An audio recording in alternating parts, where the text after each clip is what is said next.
most of us know him, so I'm trying to not so sing his praises like that, but I will still do Sha because is due him, and of course we thank him for the privilege of having him.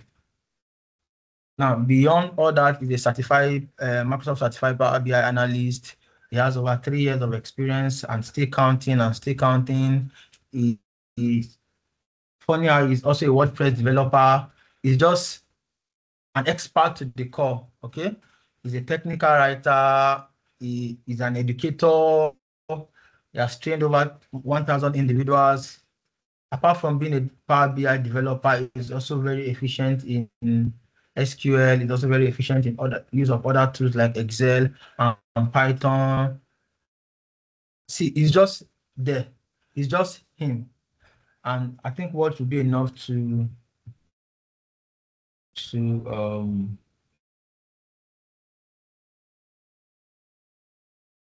no, I'm not sharing my screen at the moment.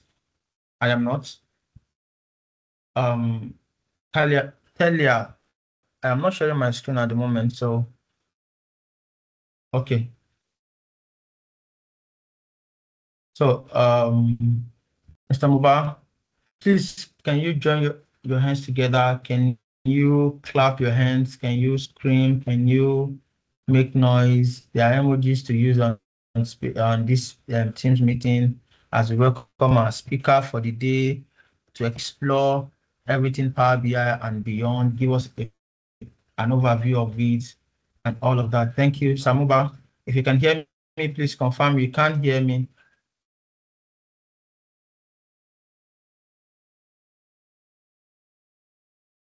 Hello, Muba. Please confirm you can hear me. Yeah, I can. All right. Thank you, boss. Thank you for coming on board. Thank you. I think we'd have to leave I have to say the stage is yours at the moment. Okay. Thank you, everyone. Good afternoon, everyone. I'm Mubar Dauda. That's my name, and it's good to have you all here. Good to have you on, sir. And I really appreciate the warm welcome. Please, I'm humble. I don't need all this warm welcome. Well, you deserve them. But I really appreciate it. So, let me congratulate every one of us here for we exploring one of the best tool is I call it empowerment tool. That's what I call it. It's a tool that when you like take it more serious and when you stay committed and consistent with it, it will transform your life. Just like I transform mine. So I was like very happy. Anything I want to share about Power BI, about Microsoft tools actually, because yeah, it has transformed my life so far. Yeah, so that's just about it for me to save our time. And I want to appreciate the organizers too. Gabriel, you are doing a great work, and Sideko. Well done, guys, for contributing to the community, bringing more people in and how they can empower themselves and how they can become better. And yeah, at the end of the day, all of us also make profit. So that's a great work because the hardest thing to do in this world is to lead people and then try to convince people to become better. It's when someone wish to become better, that's when like you'll be able to like say to them, so this is it. But you guys are there, are seeing the wave, and you're not even like only doing it for yourself. You're looking for more people within your environment to grow with you and to become better with you as you guys are becoming better too. So I really like appreciate and commend that work. It's a lot of effort work. Yeah, we're still in the community. I'm still a community builder, but not core community builder like people I look up to. Yeah, like Toby and Sideko. I'm not core community builder like that. So, but I'm always like willing to like contribute everything I have to the community because I'm a product of community. Just like this, how we started. So started Lagos, and yeah, from there we go. So that was a great one. Thank you for that.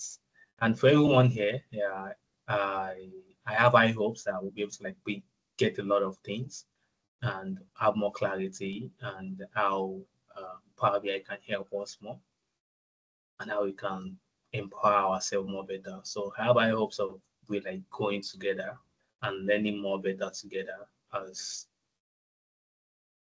today's goes by. So thank you everyone. Um, this session is being interactive session. There's nothing like you are learning much. We just like discussing. So you can make it more interactive. And if you don't want to make it more interactive, you can like if you have any questions, it will be like very short one in what you want to do. So that will be help for me. Okay, please confirm if you can see my screen.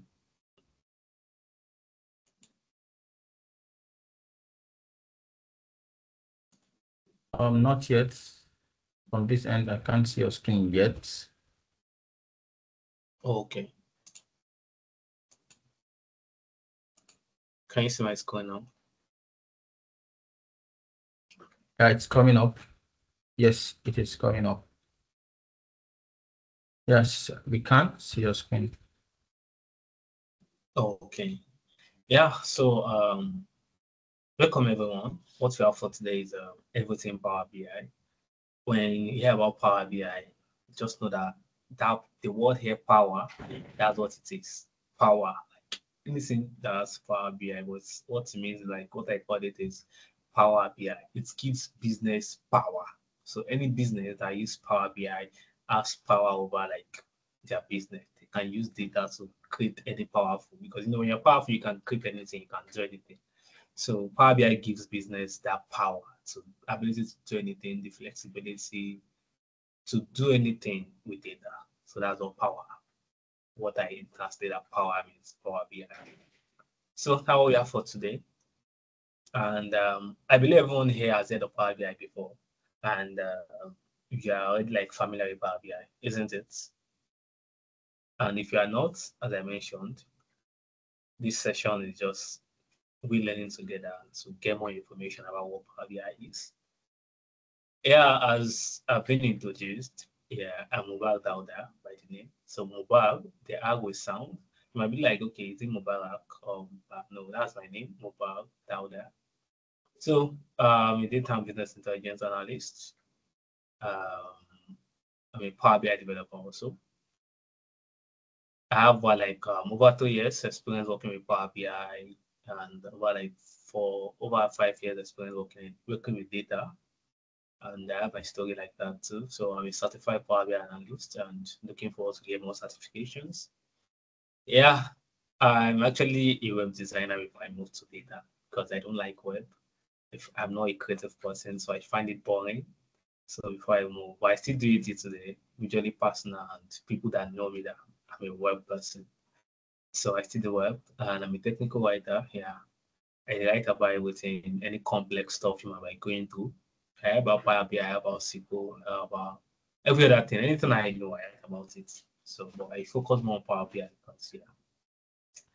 Over the years, I've empowered over 1,000 individuals through community, personal classes, individual classes, group classes, free and paid classes, majorly free classes because majorly community building through comprehensive training on how what's it called data analysis with Power BI, with Excel, with SQL and Python. So my commitment to knowledge transfer because I actually love teaching. I love like impacting on others of what I know. Like generally, it's so easy for me. I'm fluent and I'm always like happy to do it. So that's like my passion. So over the years, I've built data-driven reports that fuel business growth and optimize decision-making process for diverse organizations across industry, looking into healthcare, FMCG, retail store. Yeah, and that's what I've done. I built websites too for FMCG, personal, what's it called, importing and exporting businesses, e-commerce over the years also. And I'm a student like you people, student of lifelong learning. Yeah, I always believe like knowledge doesn't have a stop. Knowledge is continuum. You will keep learning till you die. So because every day I learn, even in this session, so you guys will teach me one or two. So I'm a student at lifelong learning. I keep learning until I die. So yeah, that's all about me. As you can see, data over opinion. That's one of my favorite data two abbreviations. Our agenda for today is what we're looking at is okay. We know okay, data analysis, Power BI, as I mentioned, everything Power BI. There is power to every business, which Power BI give them that power. There is a phrase I use. I say there is power in BI. Exactly, that's the phrase. So introduction to data for it to like do Power BI. As I mentioned, I believe everyone here know about data, and and I believe that most of us knows about data. So we just like look at what data is, and then the introduction of Power BI, what is Power BI, and then why Power BI exactly, like why do you need to like do it, or why we even do Power BI. The versions of Power BI you can like pick two, and then the roadmap to becoming a Power BI developer. Yeah, as I mentioned, I'm a Power BI developer, so in case you're looking into that too, because you being the user group at the end of the day, you become a Power BI developer, and how you can build a career as a Power BI person. So that's the agenda we have for this session. Yeah, so let's get started. We have data. What is data? Data is just a player word of data. That's a Greek word. What it means. So a Hello, single piece of Mubar. information. I Mubar. Yeah. Sorry, yeah. please. I don't know if you're still on the same slide, but your slide has been static for a while.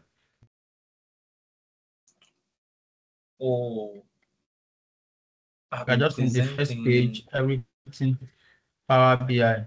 That's what we've been saying Can since. you see now? Okay, now we are. What is that data? Okay. Okay. So yeah. So what is data? And then data is a player word of data, which means single piece of information. That's what data means.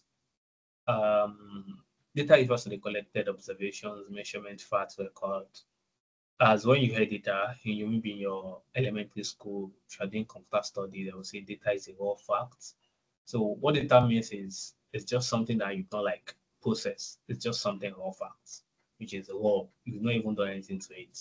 And if you say, okay, data is everything you do in your daily life, from how you eat, how you drink, what you're listening to. So the music you listen to is a data. The video you watch, all those Netflix movies is a data because they are storing somewhere. They have a database where all those movies are stored. So the pictures you have in your gallery, how you snap, each of everything is a data. All the text messages you're writing on your WhatsApp, on Twitter, as you write ABC, is a data because as you go into more, you might analyzing Twitter data because you collect that data that okay, you want to see the tweets that has Power BI and you scope it for you. You're gonna analyze it because everything is a data. The food you eat is a data because a lot of things in the raw fat is the rice is at raw before you now process it to give you jollof rice. So everything is a data. Everything around you is a data. So it can be in any form. But what makes it now useful for analysis is when it's now being stored into a digital platform. That's when it now be useful as like you are now analyzing that data. So yes, that's what data is. And then what is data analytics? What is data analysis? So data analytics is the process of analyzing raw data in order to draw out meaningful insights, which are then used to inform and drive smart business decisions. As I mentioned, all those things, images, videos, they are raw data.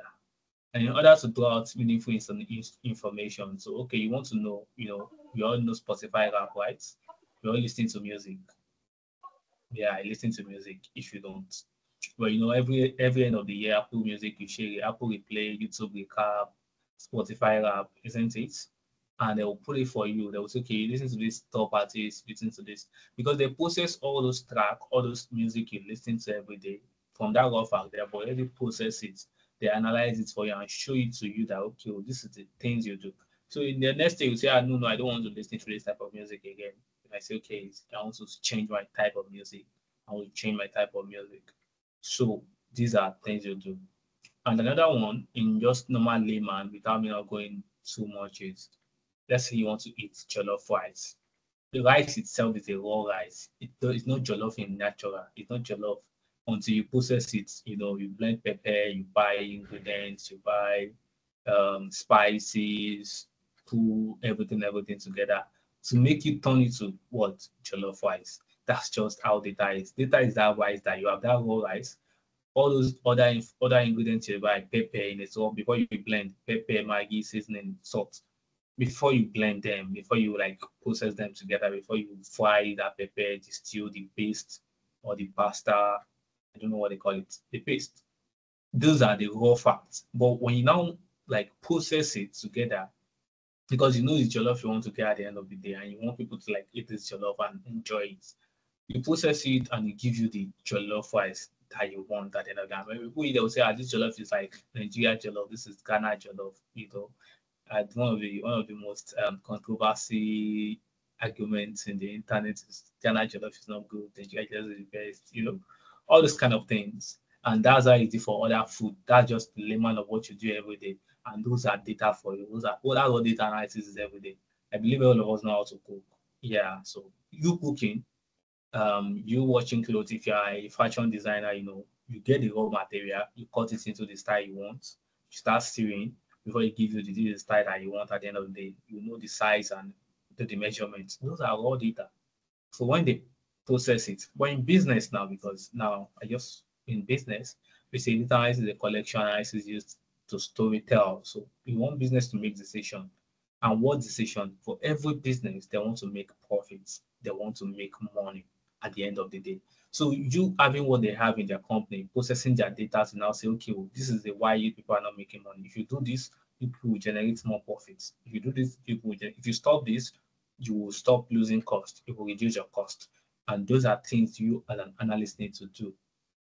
And you as a data analyst, you need to get those data, organize it, and put it together. That's what you need to do for business.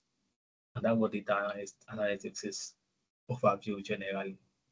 So, you know, when you cook too and you not cook well, they will tell you, no, you put too much salt in this. Your mommy, your daddy, your sisters, anyone, in case you don't know how to cook, Lord. So, data analysis components, as you now have what data, you always like know what data analytics is. What are the components for it? Because they have breakdown of what you can do. You as how you can cook jollof rice is different from how other person can cook jollof rice. How a chef can cook jollof rice is different from how like person that is not a chef that don't go to culinary school, no different type of what's it called diets for different um what we call it for different country. So we don't know it. Yeah. How we cook jollof rice is different from how Ghana cook jollof rice. How you cook how Ghana cook jollof rice is different from how maybe Portuguese cook jollof rice. I don't know if they eat jollof rice. Maybe it's only Africa that jollof rice. I don't know. So you guys can tell me more. You guys are cook.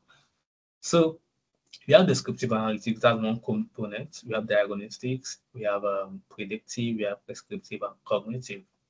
So as you have analysis, there are components to it. There are breakdown of which type of analysis, this specific type of analysis we have. We have descriptive analysis, which involves presenting, summarizing, and view pattern based on what has already like happened, which is based on Kika. It focus on providing clear and concise overview of main features of a data set without making inferences of prediction. So the script is just like looking at the patterns, the trend, and the characteristics of that thing. So when you see descriptive, it's just like describing something. You know, when you're in your high school, you say the wide different type of essay, narrative essay, descriptive essay. I don't know, many essay. So the script essay is just like you describing something that's already happened. Like, okay, this when I went to one of my uncle, his wife was to the river. You are describing what has like happened because you're like, dude, that's what the descriptive analysis tell us. You already have data, things that already like happened already, and you have the data already. So you now look at the part, you look at the data, what's happened to this time in this day, what's happened like for this month, what are the things that occurs. So you are looking at the characteristics of that in Y, and then you are looking at the patterns between those data. Diagnostics as um, diagnostics, as is being mentioned, as it's been said there, like in what was it called? Anyone in healthcare here that will say diagnose. That's what biology is like. Okay, diagnose means they want to know the reason. Like, okay, you go to the hospital now, you describe for them already. Okay, let's pick this as a scenario. You are sick. Yeah, let's say let's say Jacob is sick, and Jacob know that he's just having like very high fever and his body temperature is high, he's having headache. So he will go there when he gets to hospital, they will describe what he's actually doing for the doctor to now know, okay, this is it. So we'll go there, I'm having headache, I cannot sleep yesterday. I have several, my temperature is high, I cannot eat well, my mouth is bitter, my tongue is bitter, like describe everything. They're gonna say, okay, you know what? After you describe, let's diagnose, let's know what's causing all these things. So you need to do a test, you need to collect blood. They will do everything they want to do because they want to know the reason why he's having those symptoms like what he described. That's diagnostic analysis. You as an analyst is okay. Maybe after you cook your jollof rice, the color is not changing. You want to know the reason why the color is not enough much, you not fry the paste and the pepper well, or you not had you not like maybe you not had paste, you not had curry. You want to know why, like you want to know the reason why that thing is not coming out well. So or why that thing is actually happening. So the algorithmic analysis is what makes you do that. So it aims at finding the root cause of observed phenomena or issues.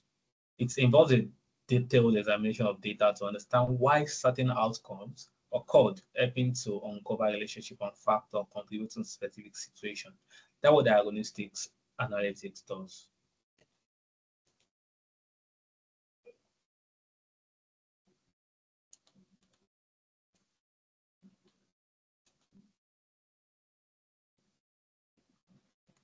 So the next one we have, so what data analysis does majorly is descriptive and diagnostic. That's what's majorly because they want to know what happened and why is that thing happening. So we now have prescriptive and predictive analytics. It will look at what has already happened and then you now start writing some algorithm, some statistical function to look at what might happen based on what has already happened before because you are predicting. So these are things Power BI provides you to. Power BI provides you predictive analysis. We call it anomaly detection, forecasting. It provides you with the future of predictive, but not at the rate of how statistical function can give you. So predictive, that's what it does. You look at the patterns, what has already like happened, and write some code which is machine learning kind of stuff to predict what will happen based on what has already happened. What is that look about? That's what predictive does. So prescriptive, you go beyond predicting the future outcome. It will suggest that okay, these are the desirable results. For example, prescriptive is like looking at forecasting the weather that will happen.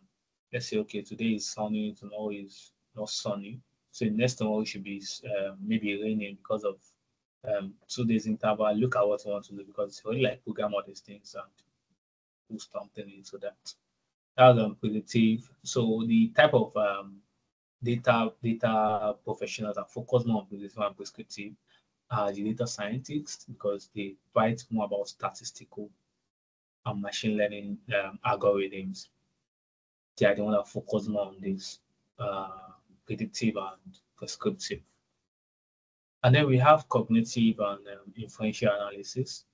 So cognitive is using AI like machine learning, deep learning to mimic human intelligence. That's why I call machine learning.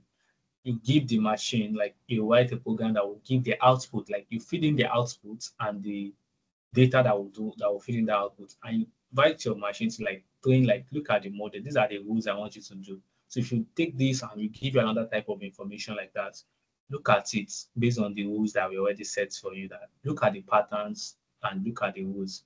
If you give you different thing, which is different thing of what they already like train with, you will use that same rule and apply it to it and give the desired output. So for example, you have your what's it called, text to image. You can go to your Google search or your YouTube that will recommend something for you based on what you already like watched before. That's NLP. You should watch your what's it called again. So your Spotify, they will say AI stuff based on what you have been listening. They recommend this for you based on what you have been watching. They recommend this for you. Those are things about cognitive analysis. So inferential analysis is now new ChatGPT that we now have now. That will now say, okay, you can say, look at this thing, you already like to predict for you, give a sample thing, but give me some recommendation or how things can become better based on what I already given you. So it's like it learns from that. I will now look like more better way to make things better. Those are now the AI agents, personal assistants you guys are having that we are having in this comment century. So this majorly components are fall under more of people that are AI engineer, which is machine learning, deep learning, um, yeah, majorly AI engineer. So those are what they fall into much more, and that's part of all data analysis components. Everything still feed on data. Everything still feed on data because without data there will not be all of this analysis as we break it down into components here. So the next one here is data analysis process. What are the process for you to like do now analyzing data as a data analyst, the Power BI person? So the first process is you need to ask the business question, prepare, process, analyze, share, act. So that's the process. For example, now let's say I'm a fashion designer and Gabriel comes to meet me that okay, I want to sew a senator wear. That's what he wants at the end of the day. Me as a fashion designer, I will ask him, hi Gabriel, do you have a style in mind or do you have a style you want to sew or something, a sample of what you like want to see at the end of the day, even though it's a senator wear. If you provide me with it, I'm not provide, you can say, okay, let me go and find a style for him, maybe best style.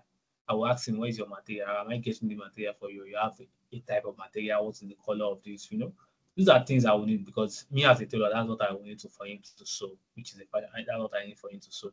So if you give me the clothes and okay, I will now say, okay, you know what, I need to get material, I need to see maybe the what's it called? What are the people that design that make designs to clothes? Maybe I need to go and see them and do. So I will click which is the top process, which second process. Top process is I will now start the measurement. So prepare is part of me measuring him, me go and buying the wool and every other thing that I will need to get the clothes done. After I measure him, I collect the measurement and I will now say, okay, let me pull the cloth down, start cutting, putting the measure, the collar, the long hand, the short hand, the trouser. I will now cut everything down. So when I cut everything, I'll now be joining them. That's exploring. I'm on the first page now. So exploring, analysis, and visualization. I will now be joining those what I've already like cut, those pre-process, all those parts of the body that I will like use my measurements to like prepare. I'll now start processing it. I will say, okay, look at this. I will join the leg together. I will start forming a cloth. The top will start forming looking like cloth. The trouser will start looking like trouser. I will now share, look, you know what? Is there someone that can wear this thing so I can look at it at my own view? Is it okay? Is it not okay? When I'm finished, I'll put and I'll give it to Gabriel. If Gabriel look at it and say, no, no, this place tights me, review this, readjust this, readjust this. I'll need to like do that. So after I now readjust, that's me sharing, that's the fifth step. So I'm sharing all these things. So once he finished that and I say, okay, this is good to go, and I give him, and once he wear it out, I'm like, oh, Gabriel, you're fine. I love this. I love your senator wear. Who saw it for you? Who is your tailor? Because now you've created something like to and you put it out there. You're now wearing it, which is act, which is the last step. So same thing applies to everything you do. I don't know anything you do, but the first thing is if you want to like solve a problem, they will ask the question, okay, what are you like? What is wrong with you? Or what's going to do with you?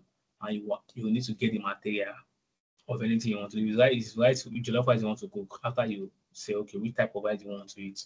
And I say jollof rice. You buy the rice, you buy the pepper, you buy the every other thing you want to cook jollof rice with. You wash the rice, you parboil it, you blend the pepper, you fry it, put paste, put curry, put everything you want to put. That's the process. And once you do, you put the rice inside. You can put butter. If it's not like looking nice, it's not tasting where you put sugar and you put maggi, you put salt. And then after you do, you taste it when it's like finished. On is it still hard? Is it still maybe it's soft? Do you need to add more water, or you need to remove more water? Anyone you want to do. And then when you're done, you serve them jollof rice. If they like it, yeah. If they don't like it, they'll tell you don't fat jollof rice to give us. That's it. That's just the entire process of analysis too.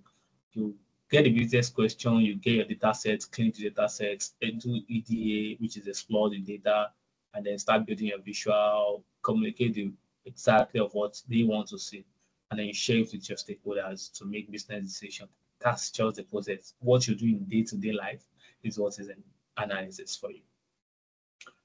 So, and then we now have, I just like put it down in Power BI. This is how the process now goes.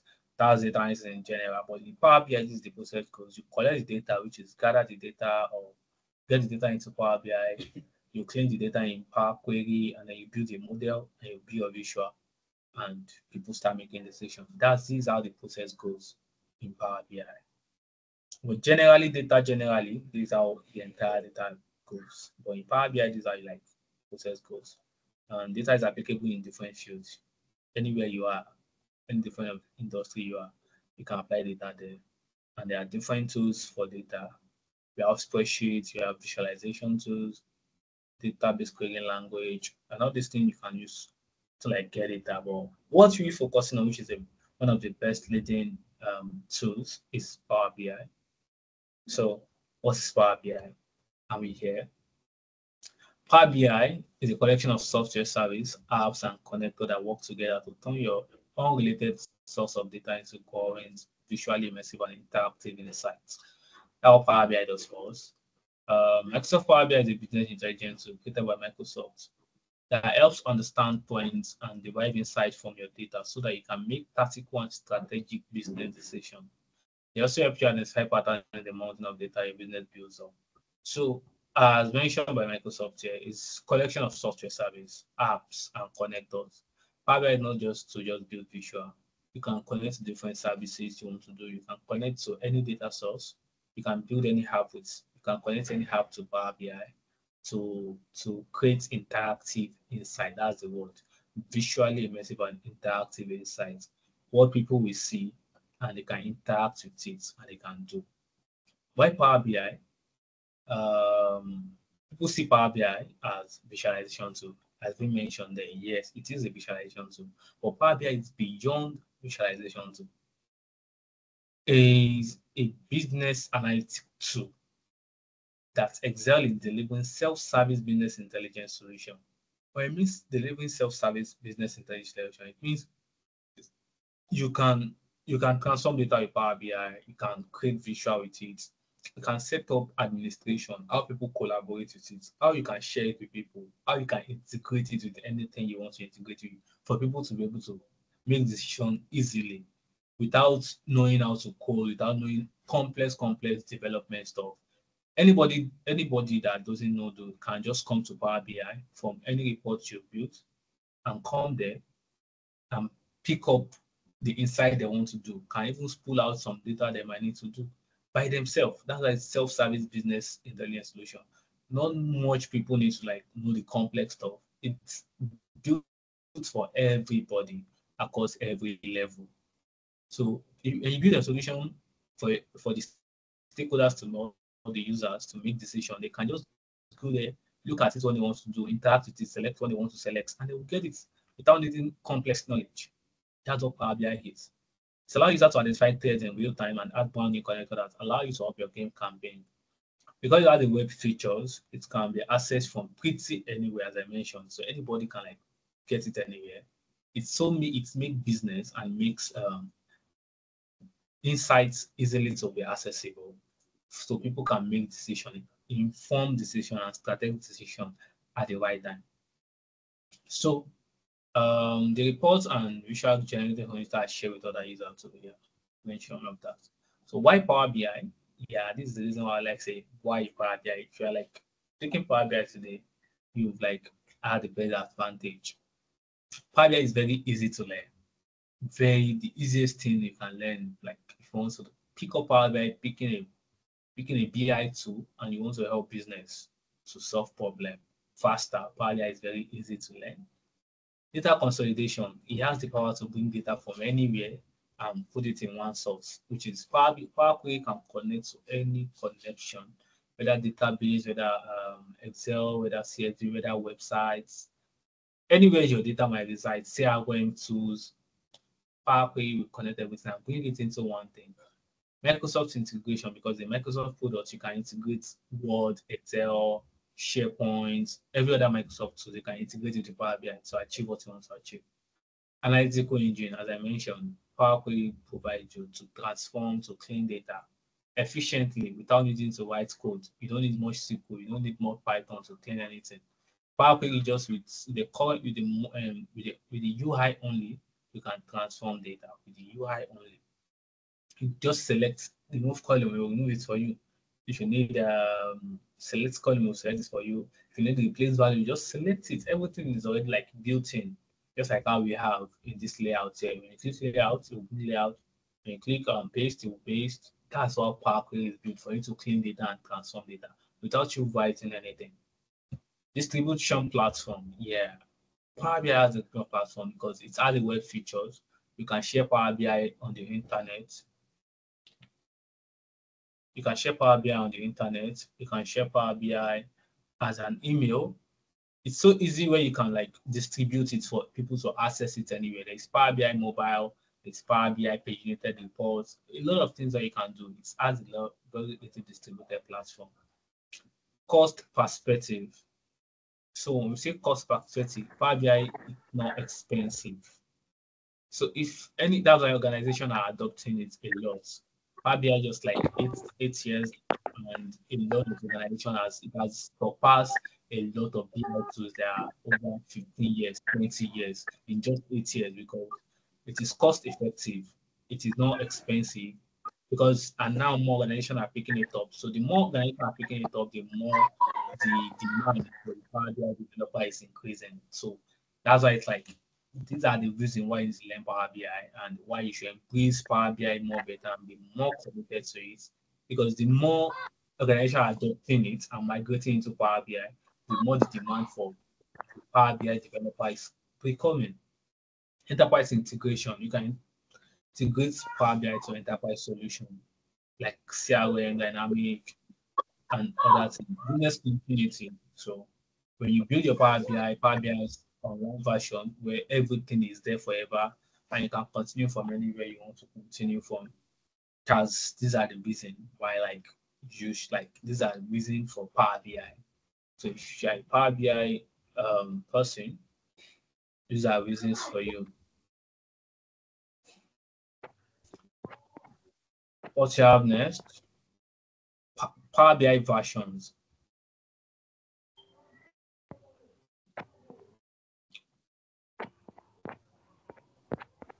Power BI versions. Power BI have different versions to satisfy business needs. So we have Power BI Desktop, we have Power BI Service, there's Power BI Report Server, there's Power BI Report Builder. These are advanced of Power BI and Power BI Mover. So each of these versions of Power BI are created to satisfy business needs. Power BI Desktop is actually the developer Power BI, which way you develop, where you build. So this is a free application you install on your local computer that lets you connect to transform and visualize your data. With Power BI Desktop, you can connect to multiple sources and combine them, often called modeling into a data model. Yeah. Power BI Service is a cloud-based or software as a service. So Power BI Service is where you access on the internet. For Power BI Desktop is where you develop what you install on your local computer, build Power BI solution. Power BI Service is a cloud-based software service. It supports report editing and collaboration for teams and organizations. So if you want to administer share Power BI to people, it's done on Power BI Service. You can connect the sources on Power BI Service too, but modeling is limited until May 2023, where they add data modeling to um, Power Power BI Service. But now I saw an update yesterday that you can be able to edit data model. Though they just add you cannot edit, you cannot do anything. Everything you still want to do seems to be Power BI desktop. But I saw an update yesterday that you can now, there's an option to edit model on Power BI service, not yet published actually. And that would be a very, very wrong decision if Microsoft do it. Reason because the end user, people that are using, anybody that wants to access to it, they might want to play around and go and click what they should not click, and they will spoil the company report, they will spoil company stuff. So actually, the access to it, so it depends actually. So Power BI Report Server is an on-premises report server with a web portal in which you display and manage reports. Just like Power BI service, Power BI Report Server is a Power BI service. For what this thing, what this thing is doing, what this thing is doing is Power BI Report Server is like a inner, it's like a inner,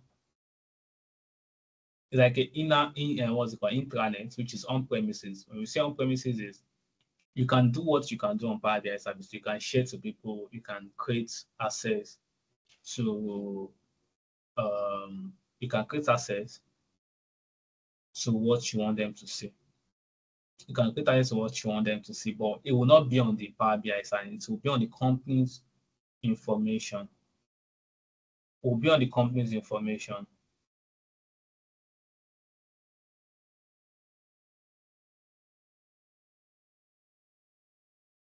It will be on the company information. And only the company, the inner people like in that company can access to it. So anybody can access to it outside. So they can view, they can send it through email. So you cannot do much administration and much security with it. You can set up people that can view a report on the server, which is intranet within the company only or within the company server. Um, that is what Power BI report server does. So there is another one that's Power BI paginated reports. That's for enterprise solution where you can creating paginated report, Power BI report builder. They don't want people, they don't want their report, they want a consecutive report. Maybe you want to generate invoice with Power BI. Maybe when a new report is coming, that you send an email invoice or email invoice to an email for the customer that do that thing. So you can use Power BI to schedule all of that. So it's Power BI Mobile, which is where you can access any report you built on Power BI desktop, you publish it to service. You can create it in a mobile view. So anybody that wants to make decision, you make it handy for operational efficiency. Where people will want to meet their KPI, they can see what their data is showing on the phone at a glance without needing to go and reviewing websites. So Power BI create different versions to meet the business need in that aspect. So and then we now have the roadmap for Power BI. So this for you to become a Power BI developer, these are the roadmaps. It's like no for you to be able to like, yeah, I'm a Power BI developer and I can solve any business solution. First thing is data extraction. You need to know how to get data into Power BI from different sources. You need to master that. Transform preparation, how you can clean data, how you can transform data from dirty, messy data into data that needed for analysis. You need to know how model works, how you can build a model very well. And those are things like you need to know. DAX formulas, you need to know how to write that because that is the engine of Power BI. For you to be able to design well, to storytell, to do big good visualization, you need to know DAX. For you to be able to like write good calculations, so you need to know DAX very well. So DAX for and that's what DAX is. The post storytelling, all those VCs that you guys see. So yeah, you need to like know how to do that too. And deployment and automation. How can you manage people on the server, which is Power BI service? How can you create access level for them? How can you monitor reports? How can you schedule reports that will meet business needs? Maybe every 30 minutes, the report should be real time. How you can do all those things for ongoing reports, maintenance. How you can do so. If you can do all of these things, you are full like a Power BI developer and you are ready to solve business problem already. But everything here has a dependency. The first one, the second one depends on the first one. The third one depends on the second one. The fourth one depends on the third one. So as this step moves, if the first step is not good, the second step will be very hard. If the second step is not good, the third one is not going anywhere. If the third one is not good, you have a headache with the fourth one. The fourth one is not good very, very well. You'll not be able to do storytelling. You'll not be able to do good design if your DAX is not good. And then that's everything. Maintenance is only depends on the service, so it doesn't depend on every other of these things. No, it depends on everything actually, because if your DAX break, everything on the server will break. If your model break, everything on the server will break. So everything depends on each other. So that's all about what's it called? Power BI. And I believe we would like know what's it called? Where the Power BI interface is already. We can so let me just take a let me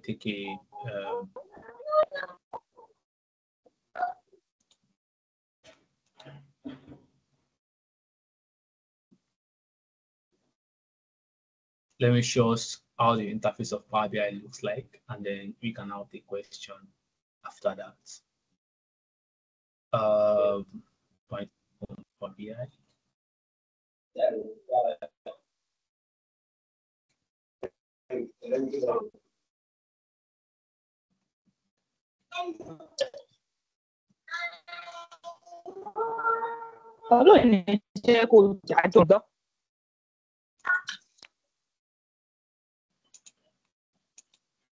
So when you open Power BI, this is what you will see. When you open Power BI, this is what you will see. You will see this is the interface of Power BI when you open it. And you can click on blank report. If you have existing report you want to do, you can select it. And if you open Power BI, this is everything about the interface of Power BI. So you have this information here, which is this is the report view. All those design you'll see, this is to be. The data view, if you bring any data into Power BI, this is where you find them. The model, if you want to view the model, this is where you find out the model. So that's query, if you want to like test one in DAX, you can write everything here. TTML view is what they just add. So it's still in preview because I don't have data here already. So it's just a scripts. You don't need to do everything. So all of this TDML DAX query, they are external source 2 years ago, and everything has been like they're bringing everything into Power BI now. So TDML is we do it with Tabular editor before. DAX query is done with DAX Studio, but now everything is bringing into Power BI. So, but you don't need to get that. Those are advanced stuff. When you get there, you like get more into that. These are where your chart is. If you want to bring any charts, if you have any data you want to bring, you have it here. And this is everything about like Power BI, our interface. If you want to bring data, you'll do all of that. So yeah, thank you everyone. If you have question, I think that'll be end for my presentation. So if you have question, feel free to ask your question or drop it in the comments so I will attend to them. So that'll be all for me. Thank you everyone. Thank you for having me. All right, thank you so much, Mubar. Can we just give it a round of applause? Can we appreciate our speaker? Mubar, thank you so much. There's a lot I've been learned, a lot, and it shows your wealth of experience and all that you've been able to achieve over the years. You're just bringing them together and making it look simpler. But I must confess, it seems to like jollof rice a lot. So I don't know. I think others will agree with me that there's something about you and food and jollof rice. I can begin to guess that you cook well. That's a good one. You can see from the comment section. Some people are already saying a concussion rice, some people will cook. Well, there's a saying in data field when you cook beans. I'm sure you know what I mean. That when you are finished doing your data work and you're like, you don't cook beans, so you don't cook burnt beans. But thank you so much. Now, the floor will be open for questions. I'm sure a lot of us have a few questions we would like to ask Mubar before we round up today. We don't want to take much of our time. So your questions as quick as possible. Please just indicate by a raise of hand. If there's something you need clarity on, just let us know. But while we are waiting for that, Mubar, I still want to understand why you feel it's going to be a wrong choice for Microsoft to allow for editing your semantic model in Power BI service. Service. Don't you don't you think that it probably would help for collaboration and all of that? So you share it on service, you can use your own level security to make certain restriction and all of that. Why do you think it's a wrong decision? It would be a wrong decision from your end. Okay, for that, the reason I think the wrong decision is actually the governance will be put in place, which is for every users only have viewing access. So if you are using service as a user, so you can only view what is there. And we have, I think we have four assets when it comes to governance, which is administering with Power BI service. We have the admin, we have the Yes. member, we have the collaborator, and then the viewer. So the viewer only have what they can view the reports. Can't do anything outside of that. And they can spool data, cannot like do anything, but you can put restrictions to data they can spool to. So for member, so if you are giving collaborator access, and let's say it means you're a developer yourself, like within the company.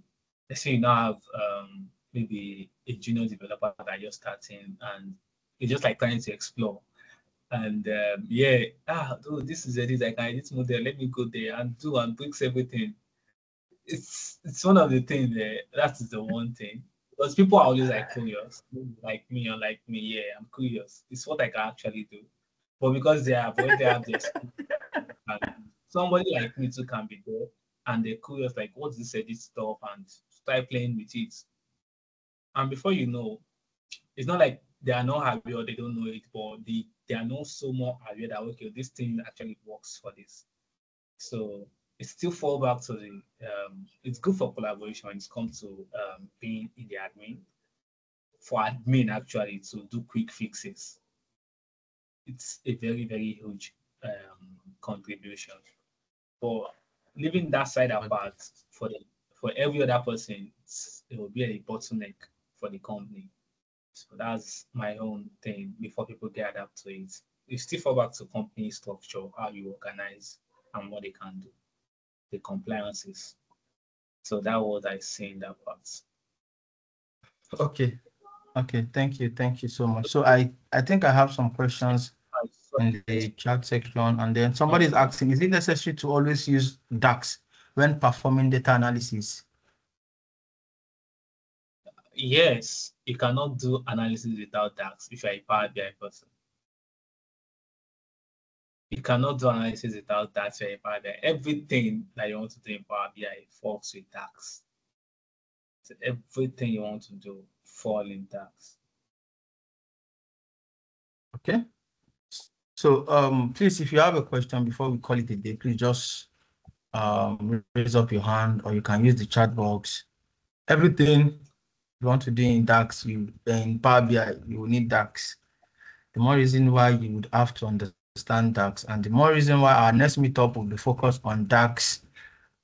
We'll be tilting towards data modeling and DAX. So yeah, we got it covered. We got it covered subsequently.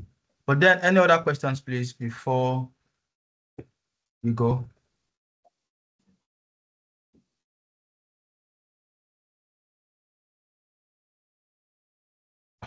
So I want to believe we all understood what Mubar has taught this. Okay, Mayowa, Okay, please, go I can on. hear you. Mayowa.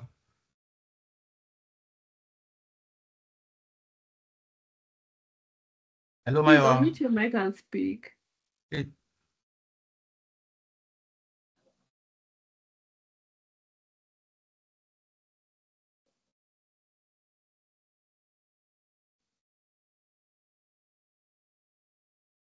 Maybe it's a mistake.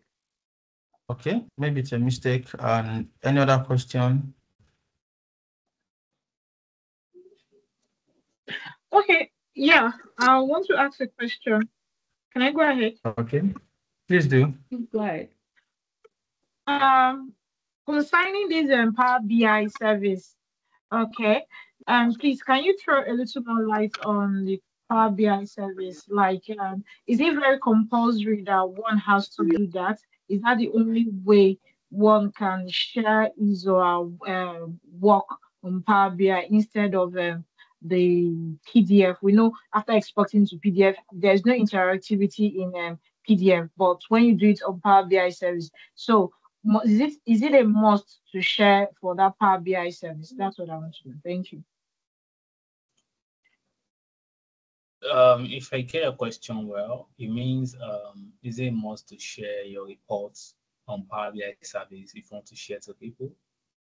Is that your question? Yes, yes, yes. Oh, it depends on you. If you want people to interact and see what you do and maybe to do a deeper analysis of based on what the analysis you've done, you want people to interact more better and ask their own because don't forget it's a self-service tool. If you send it to me now, it's like, okay, if I see analysis, I want to, why do you do this? So I can click on something, click on that chart to know the reason why, because it's self-service information where I can do. So if you want people to be able to do that, you can share it on Power BI service. And if you only want people to see it only without maybe asking questions, maybe sending questions to you, you can do it as a PDF. But the best thing to do usually for analysis is to share it where people can interact and learn better. Does that answer your question, please? Okay, thank you. Yes, thank you very much. You're welcome. Hello. Please, Okay. I have a question too. Emmanuel. Sorry. Okay. Can I Go go on. ahead? Okay, thank you. Yes. Please, I want to ask a question on DAX. So I don't know. I'm like, what? How will I ask this question? Oh? Like, if I'm working on Power BI now and I need to solve a problem or do something, how come about DAX, like the formulas and everything? I wonder how people get to know that, oh, this is the formula, this is the code I'm supposed to use and all that. So it has been a major problem for me. Maybe you should just please share more light on DAX. Thank you. Sorry. Okay. You guys are welcome. When it comes to DAX, okay, let me just put it here. You can put it somewhere. You can write it, put it on your social, put it in your notes. So DAX is easy, but it's not simple. DAX is what? Easy DAX is but not easy, but simple. that is one. So I have another favorite quote from Greg Dekla. He said, DAX is easy, but calculates make DAX hard. DAX is easy, but calculates make DAX hard. So the first one that I always like use, I always like love it, DAX is easy. If you want to write DAX, what DAX always take is thinking. It's about what? Thinking. Like, let's say for example, now you want to see a product in a city with most cells in DAX. You are not using visual. A product in a city with most cells. You need to first sit down. Okay, a product in a city with most cells. You have three logics there, which is the number of products. You first do that first. You compute all the city, which is second thing. The third thing is now like look at the products. So what you now do is, okay, I don't want to write the DAX, so you're like, okay, this is still making it complex. I just put three logics down. You say, okay, look at a low DAX, bring all the city for me or all the products, and everything will happen to calculate at the end of the day. But I don't want to write complete DAX. So you need to think through it first. But this is how you think through it. You look at it visually in your head, put a pen and paper, write the logic of all you want to do. There are a lot of DAX guides that we have. If you put DAX.guide, it's there for you. It's all function in DAX, but you don't know how to use it. But as I mentioned to you, now that we have ChatGPT, we have AI that might help you. You need to understand, even AI cannot write good DAX for you. Like, I don't believe AI with DAX. Since ChatGPT has been, I've not used it to like write complex tasks. I always tell him my logic and how I can approach it. I will now look for community, which is our community.fabric. I will go to Microsoft community. If I do not find anything for me that I've been writing DAX, if I do not find any solution to my DAX, my sure place is community, Microsoft community. I will go there, I will describe my problem and how the logic should go. Because that's the first thing about DAX. DAX is not about like you knowing actually the function most. It's about you be able to like think about the logic.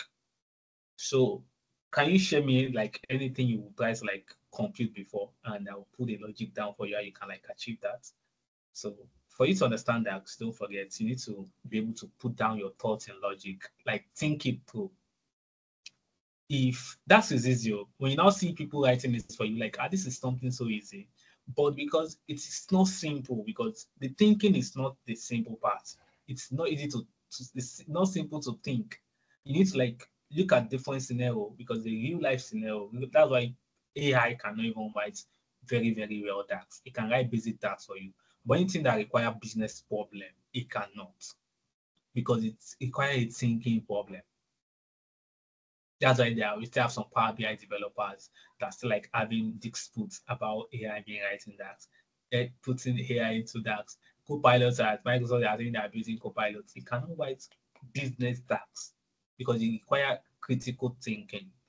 So, Abigail, can you like give us a scenario of what you want to like achieve? Not that, so but you can say what the problem is and then look at the dark scenarios like take into that. Okay, please, I'm trying to open my system. I have a specific question, please. You can just continue. Give me Oh, 5 seconds. you. Let me check. So Mayowa, can you go next? I think I saw Mayowa question. All right. Mayowa Yes, said, yes. okay. Thank you so much for the wonderful session. So it was really insightful. So I've always been asking myself that who is a Power BI developer? Because most of the time when I see job description looking for Power BI, it always seems like they are looking for a data engineer. They'll be saying you have to know Apache, you have to know Snowflakes. And I feel like Power BI developer should be maybe someone that has a knowledge of how to do modeling, how to write DAX and all. So why is it now so advanced like that? The job description is always like very strong.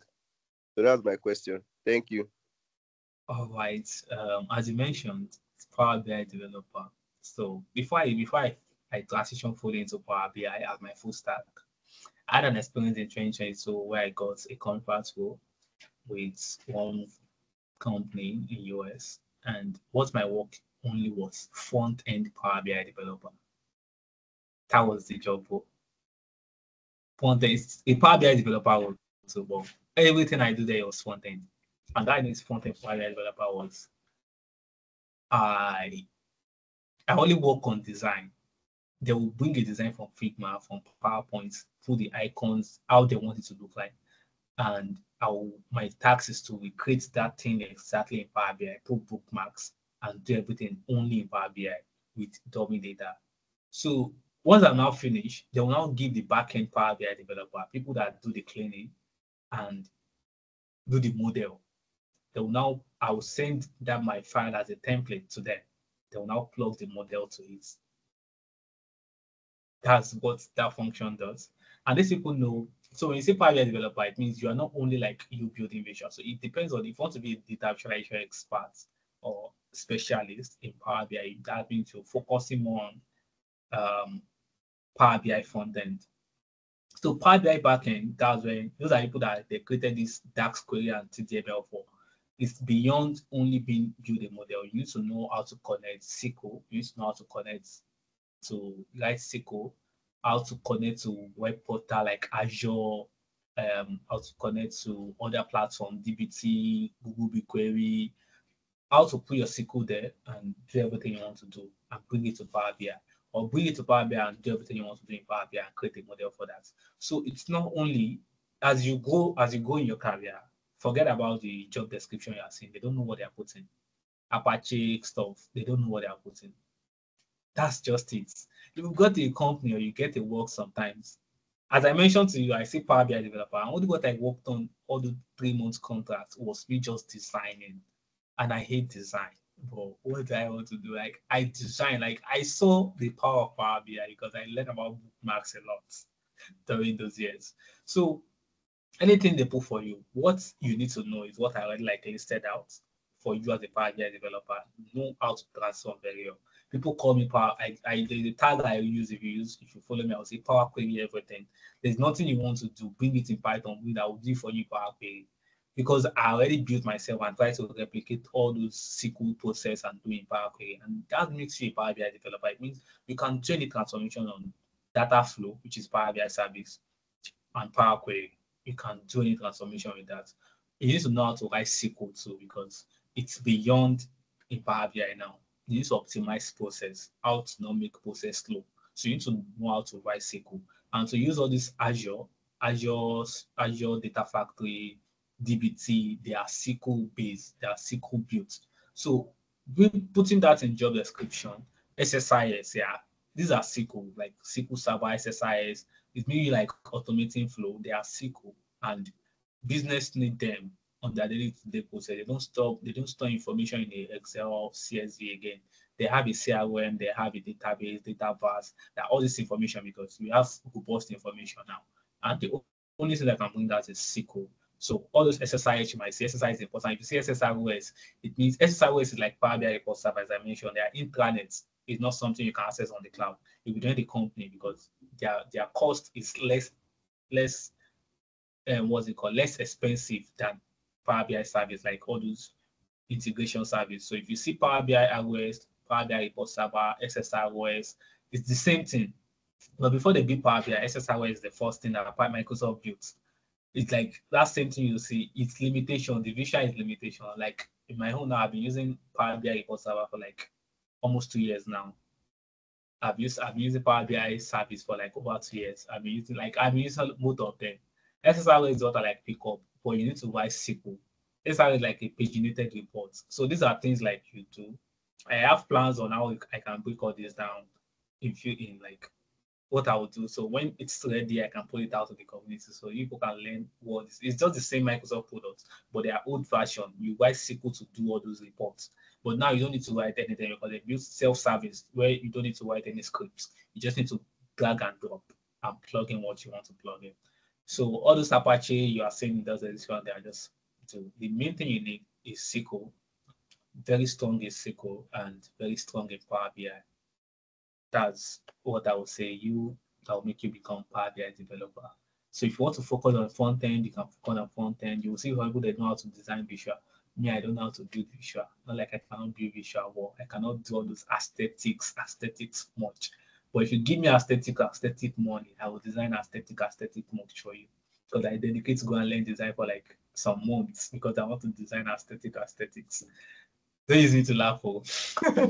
So that's it for me. So, but majorly, my core thing is there was a time in my company, the manager was like, "Mubar, what's your core strength in Power BI?" I said, "I'm a full stack Power BI person." Do you see, like, because I designed for my company one time. When I got to that company, I did all the design back again. Like I have poor design prosthetic, and they gave me and I revamped some dashboard. I was like, "Oh, this is a high level design. Can you revamp all the dashboard?" And I say yes. So when I now started design, I was like, this guy is very good. I like, what's your core stuff?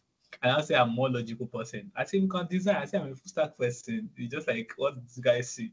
So the next time I was like, okay, can I put you back end? I put back end like, but you look good there. I say, which one do you want the most? I say I want back end. I don't want front end. I'm not designer. I'm big.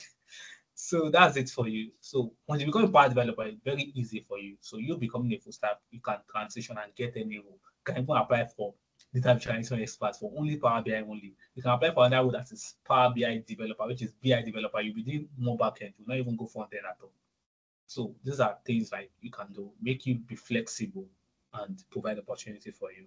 Does that answer your question, Mayowa? Yes, sir. Thank you so much. You're welcome.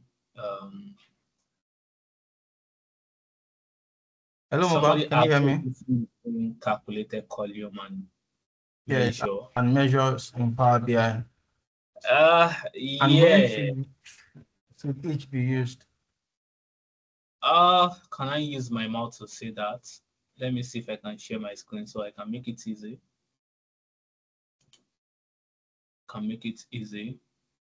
Confirm if you can see my screen after I share this.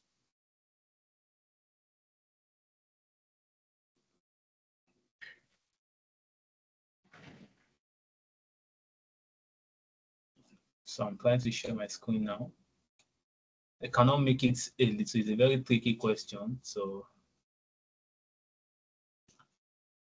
can you see this now?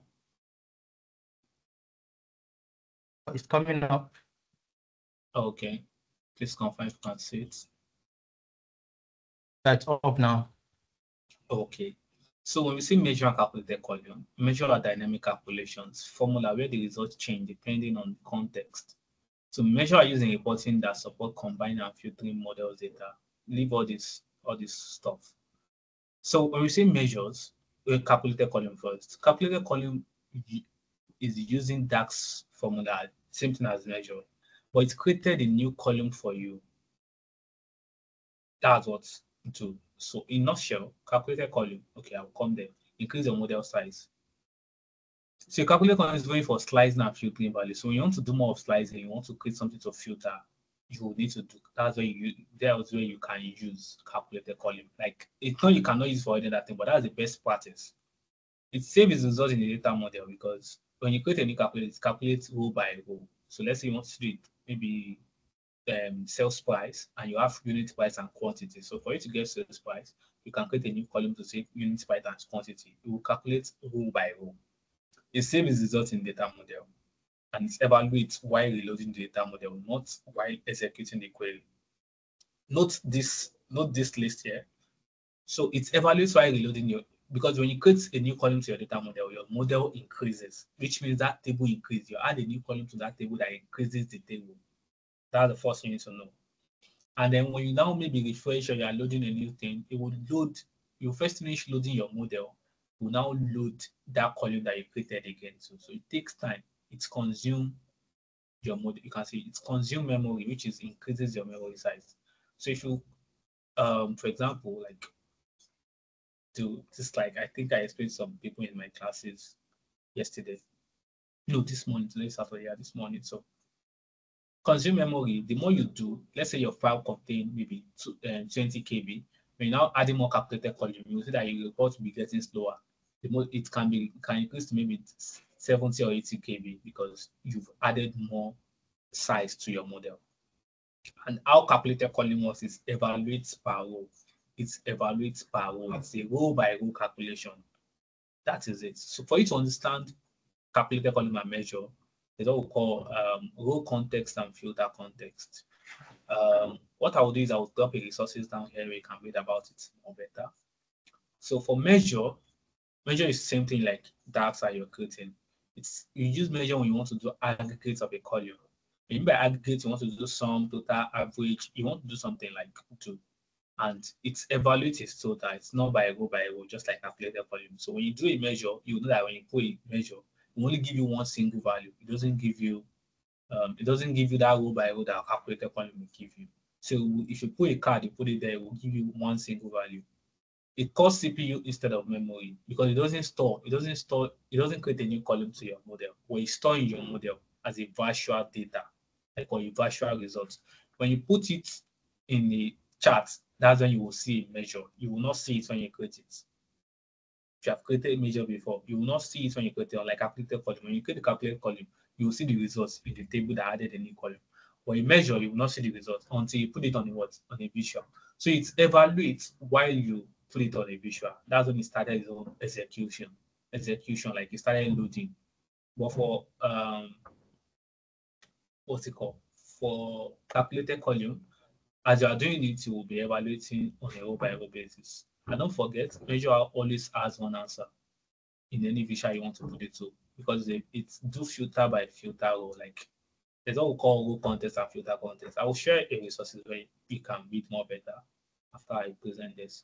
So these are the difference.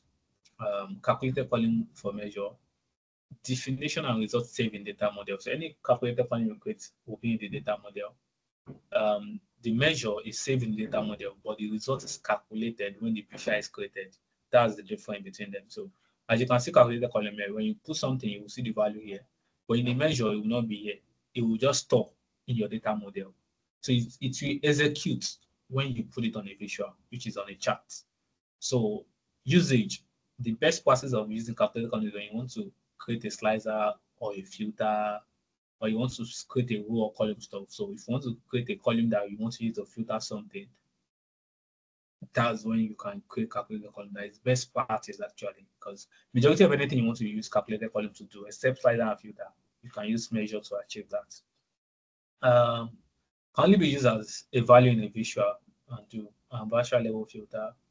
The DAX to create the language to create calculated column. You can use them query in Power Query, which where you add create a column or custom column or condition column in Power Query, or you use your DAX to create it. So the only language you can use to create measure is DAX. So this one, it evaluates single row. This one evaluates set of rows, which is a filter context. It can combine multiple things. Let's say category of total set by category. We will do for category for different categories, but this one is a single row by row. Cannot do for a group of rows. When did the refresh start? When the calculation start actually, when you refresh data, that's when the data do. But this one doesn't like do until you put the measure on the visual. Effects, it blows up your data model, and this one increases report performance compared to calculated column. So that's, let me know if this like you'll be able to get it a little better, not much, until you read about context. You do. No, I'm not leaving the slides. What I just present is, I'm not leaving that. Thank you. Okay, but there will be a recording. There's a record. This call is actually recorded, so try to find a way of making the recording public so we can listen to the recording over and over again. That makes sense, right? And like Yeah, you sure, said, sure, you sure. would probably, okay. So, and then would also probably share a few resources as time goes on. So, are there any questions before we give a few announcements, exciting announcements, and then we would go? So I just Okay, dropped I want to the. take that. Hello. Okay. Yes, Hello. please. Yeah. Yes, we can hear you, Sorry, this is please. Adekunle Tosin. Thank you. I've been experiencing poor network connection. So, but nonetheless, I want to say thank you very much. You've been wonderful, and you, you know, touching the part that it is being recorded, and you are going to supply us resources after you are going to supply us resources actually makes more sense now. Because honestly speaking, I want to cry. I want to cry really, because the network connection is really poor, and and I don't want to disturb you. I don't want to message you privately. But since the recording is going to be put on the group page and with resources, and you also mentioned Microsoft's community, and we also have you as well on the group, that makes more sense now. So thank you very much, sir. God bless you. God bless you. You're welcome. All right, thank you so much, Mubar. Thank you. This was great. This is an insightful section. Thank you, and thank you so much. So yeah, Mubar seems to have set a standard for other speakers that will be coming forward, and hopefully maybe before the end of the year to probably still have him back on one of the months to be one of our speakers. So please try stylishly be clearing some of I'll your gladly be still in the calendars community, so I'll for gladly us. be. Yeah, so thank you so much. Now to the exciting news, right?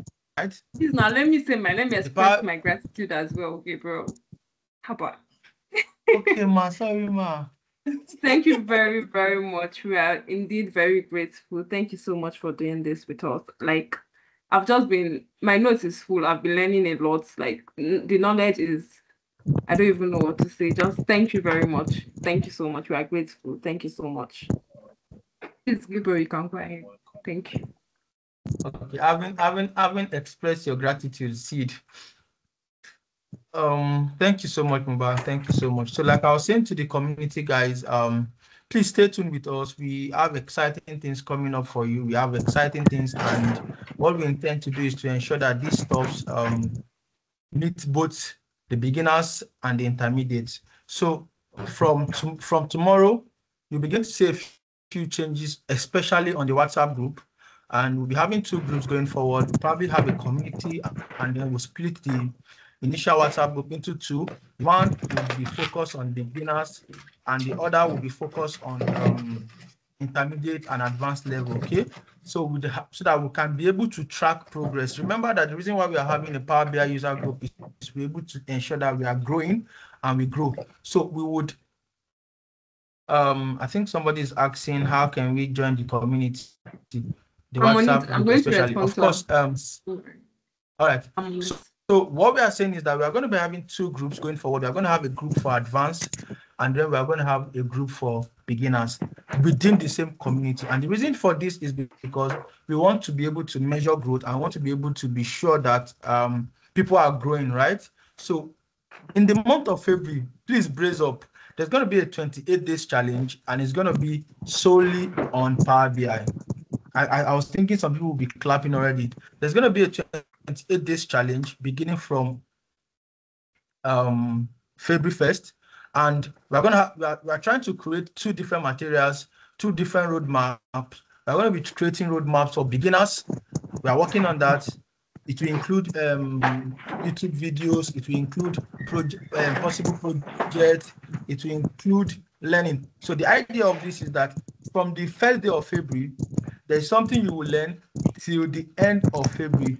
And at the end of February, we would expect that you do at least one project as a beginner, at least one project added to your own portfolio, okay?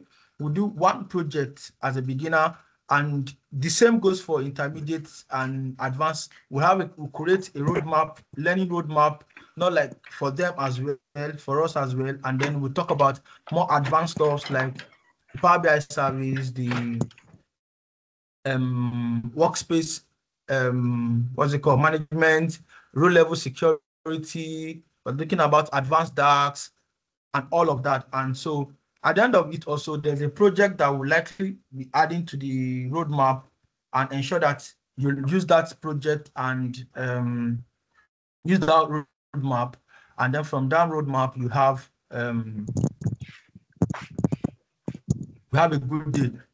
At the end of the day, at the end of February, you would have everybody at least to a level higher in Power BI. And the reason for this is because our next speaker is likely going to be talking on DAX. So we don't want the DAX, especially for our beginners, we don't want it to look like something strange. Probably be looking towards we'll probably be looking towards DAX and all of that. Okay, we're looking at DAX hopefully in our next meetup, which is going to be on the last Saturday of February, and that will be, I think, on the 22nd or so. Let me check my date. So I would like us to start preparing for it. Let me check my calendar, and then okay, February, the last Saturday in the month of February will be on the 22nd of February, like 3 weeks from now. We'll be having our second meetup, and we intend to have this meetup across the year. Don't worry, as a community, we are looking forward to planning a lot of things that will make us grow. This year is a year of growth in data and is a year of community, and then we intend to hold ourselves and grow together. That is that. So brace up, especially our beginners, brace up. February is going to be, now let me give you a quick rundown before the whole official statement comes out. Let me give you a quick rundown of how this challenge is going to intend to be. First, you would learn something new a day. So the roadmap we're likely going to do, breaking it down into each day of the week and each day of the month. And at the end of the day, whatsoever it is that you've learned, we expect that you build in public as well. If you've been in the data community for a while, you understand why it is important to build in public. So we expect that at the end of the day, you are going to make a post on WhatsApp, on Twitter, on LinkedIn. Of course, you want to tag Abuja Power BI user group as well. And we're going to create an hashtag for that as well to accompany the challenge, probably 28 days learning with Abuja Power BI user group. So brace up. Now, why is this important to build in public? First, for accountability, right? You want people to follow your journey while you are learning as well, and you want to be accountable to be like, okay, well, I've not posted today. I need to post something today, so I would have to learn. Okay, if that makes sense. Now, we've been able to we have done this, and I would like us to do me a favor. At the end of this meetup, please, if you are yet to follow Abuja Power BI user group on Twitter or LinkedIn, please do so. And secondly, we want to get an excerpt what you've learned. Please, you want to put it right up on Twitter. You want to make a post about it on Twitter. You want to make a post about it on LinkedIn and tag us as well. You want to take a screenshot of your screen at the moment. And I don't know, I would have asked most of us to just on our camera, but then and see our fine faces. Also, please, we want you to, please, can you mute your mic? Thank you, Kosi. Sorry. Kosi, can you mute your mic? All right, thank you. Also, additionally, we want you to, this is a Microsoft user group, right? Please, we want you to join our Fabric community. We want you to join our Fabric community. We want Microsoft to see that we are indeed making the impact that we told them we would do when we were creating the user group, because we had to fill a lot of forms, we had to make a lot of statements, we have to explain how we intend to achieve what we have said we want to achieve. So we want them to see this, and we want them to know that indeed they didn't just give us the user group. The reason being that at the end of the day, we have been able to get a user group in Abuja, and we don't intend for it to just be the last. We probably would want to be seeing a few other persons having user group around SQL and all of that. If I'm coming, I would answer you. I'm coming, please. I don't want to lose my line of thought. So want to be able to have user group around different communities within Abuja, especially. And we don't want to say, okay, after we've applied for, we've been given the opportunity, then we didn't make good use of it, and that made hinder others from doing same. So please join our Microsoft Fabric community if you are yet to do that. I know it can be taxi, especially when trying to create an account, but please, we'd like you to do that. If your hand is up, I don't know if there's anything you want to say. No, I wanted to ask questions more like, I want to understand how the arrangement would be, because I'm trying to understand. I don't understand it. Is it that the two groups, the beginners group, would there be like, are we the ones to research on ourselves on Power BI, or would there be like lectures where we'll be taught? No, you know. So like I said, it's a learning challenge with us. It's a learning challenge. So what we'll do on our own part, we may not be able to have everyday teaching, right? But we'll make available, depending on how you want to learn, we'll make available YouTube videos. First thing we want to do is to create a roadmap for beginners, especially, and intermediate, of course. We want to create a roadmap from how we feel like you can learn by bit. We don't want to get you overwhelmed, because the truth is learning sometimes can be overwhelmed. But we want you to start from the known, from the simple, and progress gradually. Okay, so it's not like it's going to be one-off challenge. We probably will be having another one in the month of April to just do February, relax in March, do another one in April, just so that we can. So we'll try to create a roadmap, and day one, we'll try to advise this is what we think you should learn. And attached to it, we may now add maybe one or two YouTube links to it, and a few materials that you can read if available. Okay, and then we'll add that to it. That makes sense. So you learn. At the end of the day, if at the end of your project, we'll try to see if some of our intermediate bosses in the house will be willing to review the projects that you've done. So it's mean like there will be a project probably at the last 3 days of the challenge, and we expect that those projects will be done. We'll probably have it, some of our community members go through it and review it. Then you can now publish publicly and say you've done a project online and add it to your portfolio. Oh, okay, that makes sense. Thank you so much. Appreciate that. All right, so I know somebody's joining us from India at the moment. Can you say hi to us? I know you're joining from India, so you've been hearing a lot of jollof rice conversations here and there. Mary Thomas, are you still with us?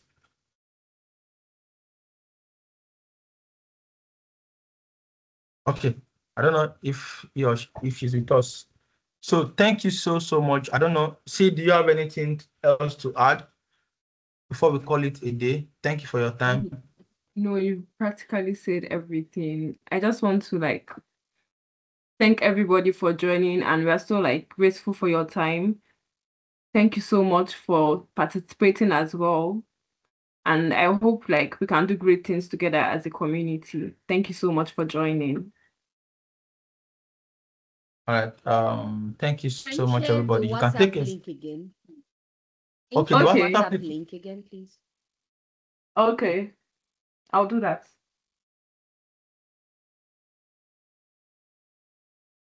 Okay, the WhatsApp link is here. We can join, and then we can just take a screenshot, take an excerpt, make a post on Twitter, make a post about it, what you've learned on LinkedIn, encourage more persons to join the community. And also, we want to have more persons in our next meetup. Thank you so much. Have a wonderful day. Have a wonderful night rest. And see you on the group In our chats. next We'll meetup. pass my info. And see definitely in our So next when are we meetup. going to get the next set, the